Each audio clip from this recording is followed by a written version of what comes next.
In this tutorial, we will learn about the different types of markers and how to use them in Assemblr Studio. Once the project is published, open the Share and Embed section in the top right corner of the editor. In this panel, the project status will change to public, and the project link can be shared with other users. Under Marker Access, you can choose how people will open your AR project, with a QR marker or a custom marker. QR marker uses Assemblr's ready-made marker, so you can scan it right away without setting anything up.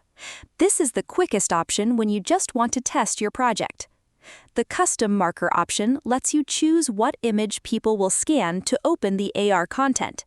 Here, you can choose between default QR marker and custom image. Default QR marker uses Assemblr's ready-made marker.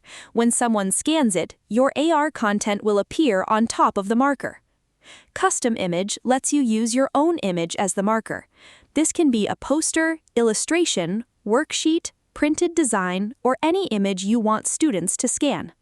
To set it up, click Upload Image. Choose the image you want to use, and wait while Assemblr checks the image. Once the image is ready, adjust the QR overlay to the position you want. Then, click Apply to save the marker. After the setup is complete, scan the custom image with your camera.